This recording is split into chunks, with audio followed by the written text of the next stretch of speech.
A PEC 241, que foi votada na Câmara dos Deputados e que tomou o número 55 no Senado, é uma proposta de emenda constitucional que visa congelar por 20 exercícios financeiros, ou seja, por 20 anos, o teto dos gastos com as despesas primárias. Esse congelamento, ele não se aplica às despesas financeiras, aplica-se somente às despesas primárias, que são aquelas com os serviços que o Estado assume com os serviços públicos que oferta à população.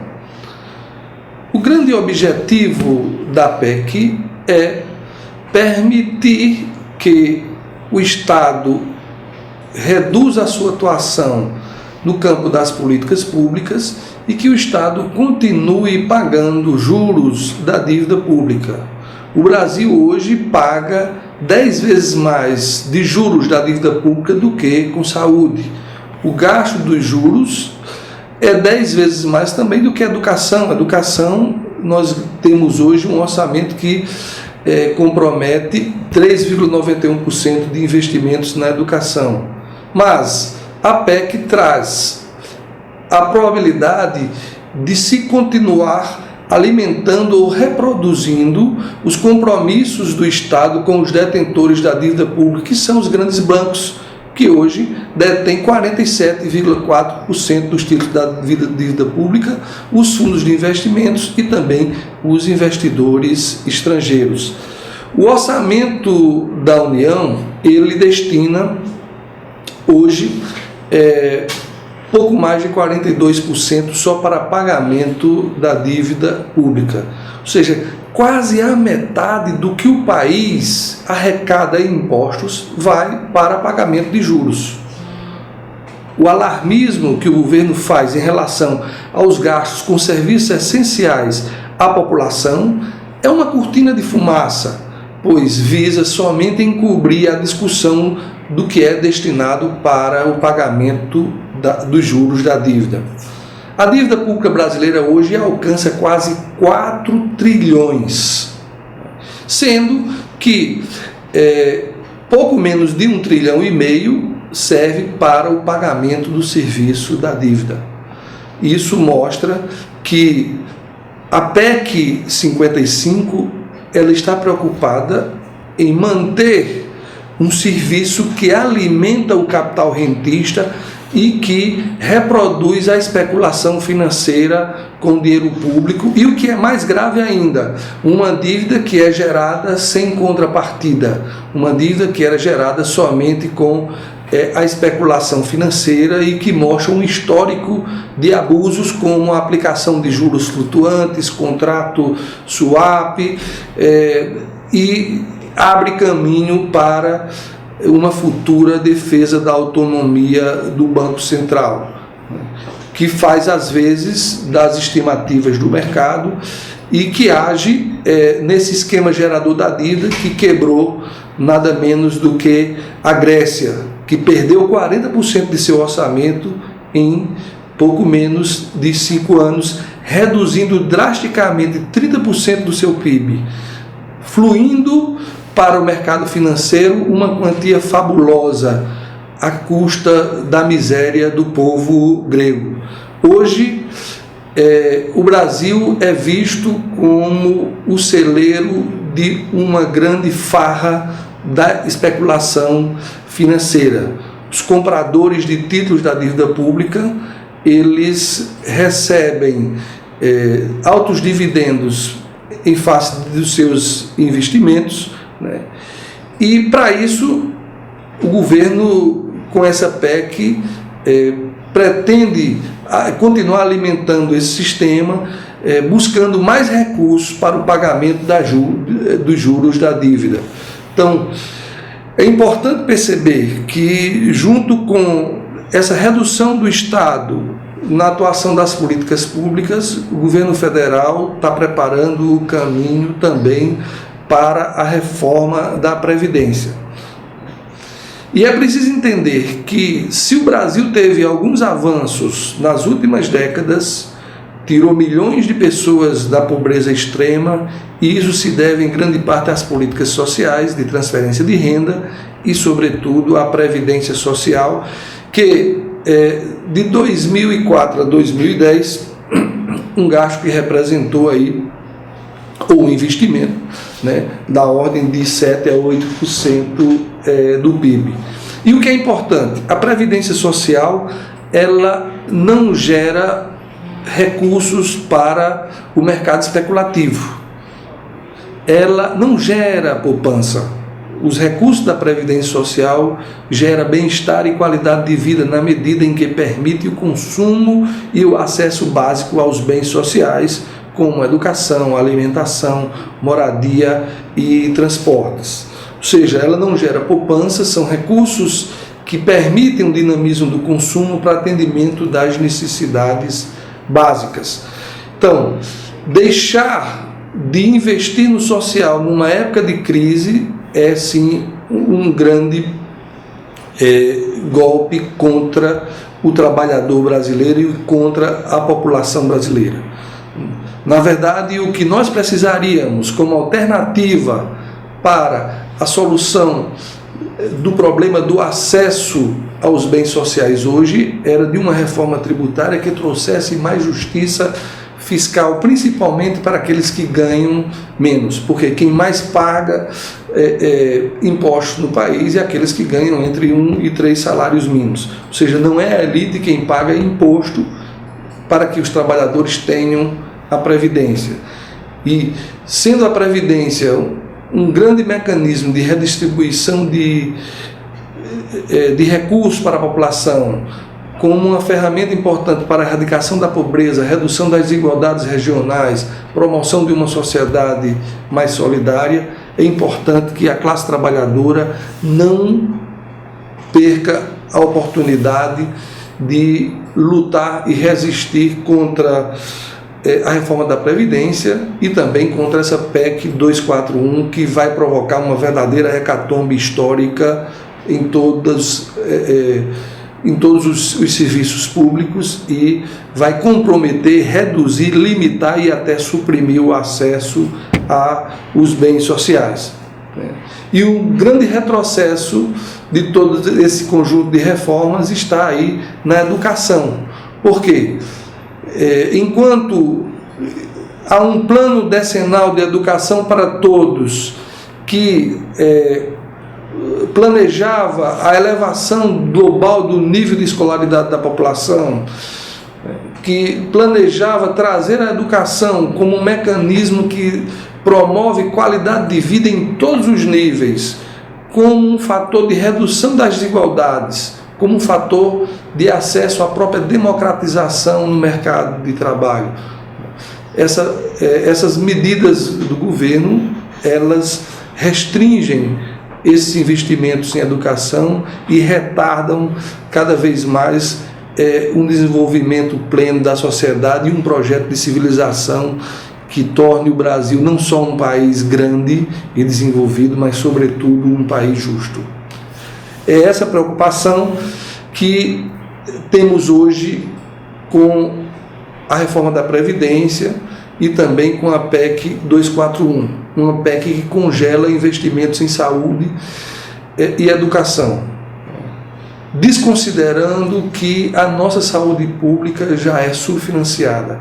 Basta perceber a situação dos corredores dos hospitais, as filas que nós temos nos centros de saúde, as demandas que nós temos por medicamentos, por tratamentos médicos, por cirurgia.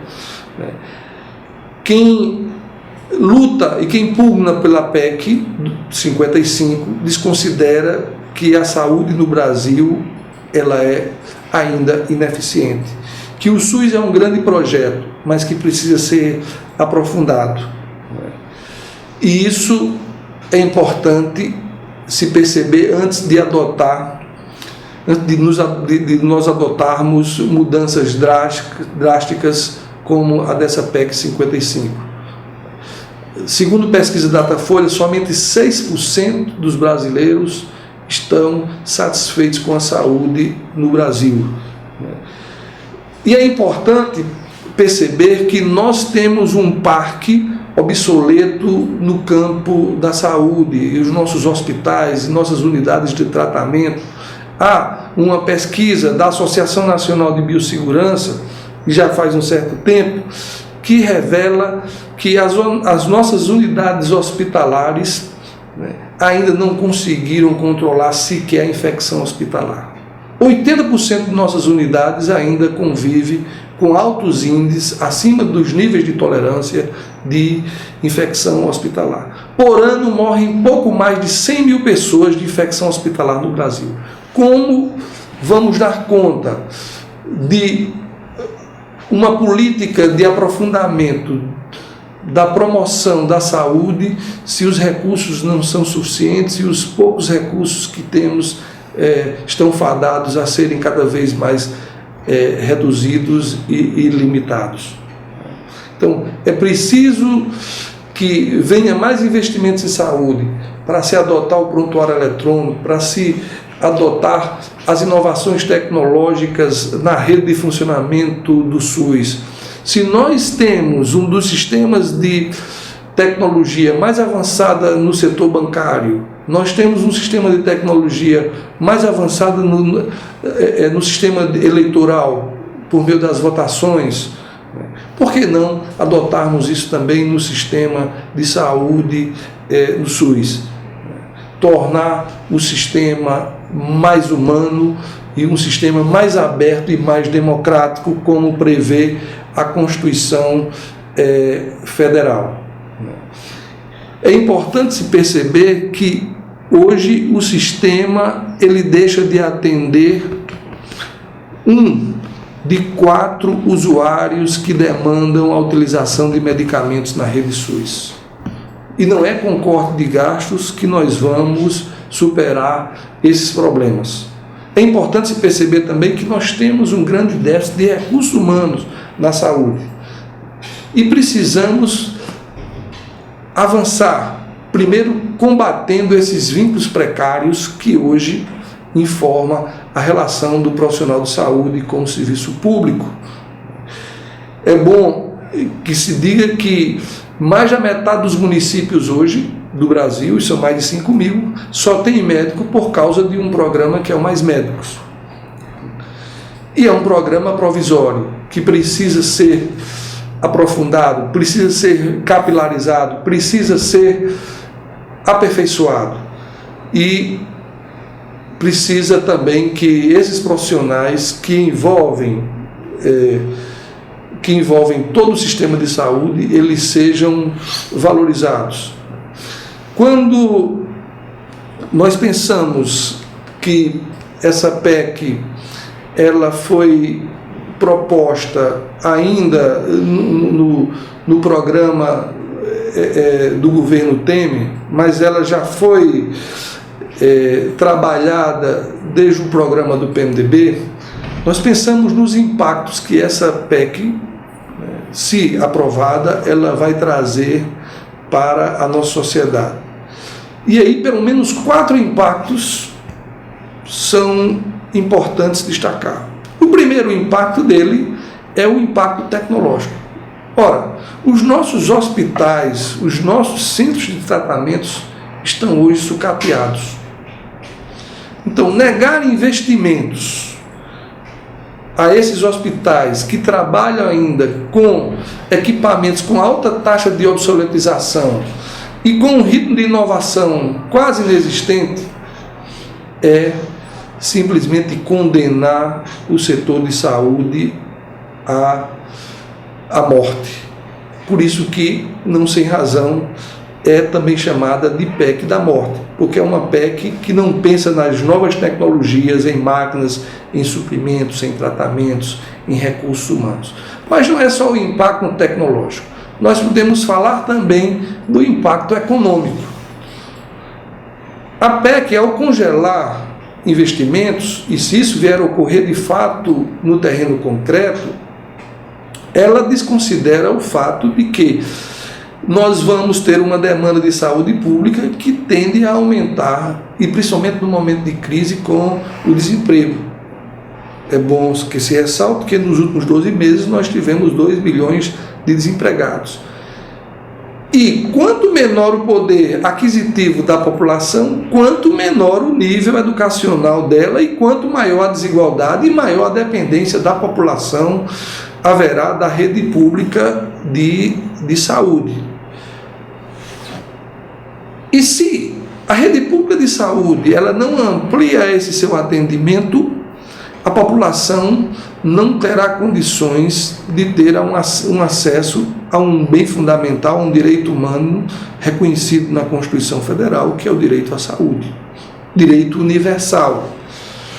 Bom, mas por trás de toda essa estratégia de aprovar uma limitação do teto de gastos, há também um escopo de se permitir uma apropriação pelo mercado de uma importante parcela desses bens sociais. Esse processo de mercantilização dos bens sociais, ele já mostrou que é um processo trágico, principalmente para a população pobre. Por quê?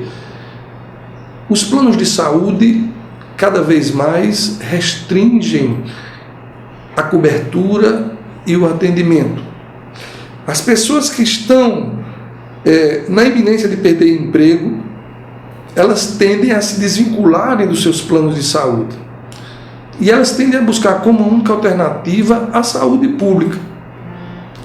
E elas não vão manter o plano de saúde porque o interesse das empresas de plano de saúde é a exploração do serviço de saúde com lucro, é a mercantilização da saúde. Então, segundo a Agência Nacional de Saúde, de 2003 a 2011, as operadoras de plano de saúde triplicaram o seu faturamento, principalmente aqueles planos de saúde coletivos, empresariais, que abrangem quase 70% dos usuários, que são os planos mais descartáveis e de curto prazo, e também são os planos mais abusivos. Não por acaso, um estudo da USP de 2016 desse ano mostra que de cada 10 ações contra o plano de saúde, os usuários ganham 9. Isso mostra que esses planos eles atuam no campo da ilicitude, no campo da especulação e no campo da promoção da desumanização da relação social. Bom, mas além disso, é importante se perceber que essa PEC ela falha ao não levar em consideração o impacto demográfico que nós encontraremos em pouco tempo na sociedade brasileira. Isso significa que no futuro, quanto mais idosos tivermos, maiores deverão ser as coberturas e maior deve ser o número de atendimentos no serviço público de saúde.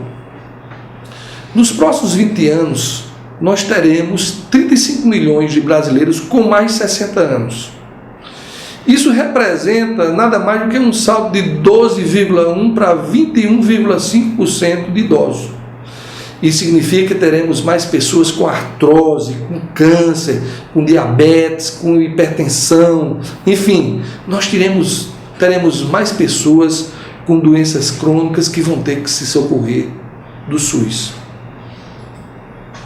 E é importante se perceber ainda que, segundo dados da OCDE, o custo investimento per capita em saúde para idosos oscila de 3 a 5 vezes mais do que o custo de investimento para um adulto jovem.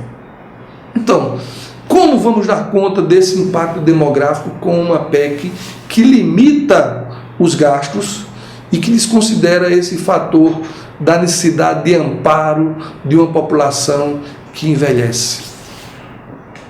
Então, como um gestor pode prever uma grande epidemia daqui a 5, 10 anos? Vocês acham, por exemplo, que algum gestor poderia prever que no final da década de 1970 a varíola iria dizimar, matar mesmo, mais de 300 milhões de pessoas? Você não pode prever com antecedência de 20 anos surtos epidêmicos, desastres ambientais, catástrofes, aumento de violência no trânsito. Você não pode querer, por exemplo, dizer a um determinado vírus que ele se comporta de tal maneira e que por 20 anos ele não deve se reproduzir e afetar a população, porque o governo lançou um plano econômico para contingenciar a despesa na área de saúde. Então, é importante que a população tome conhecimento da proposta desastrosa que é essa PEC, né?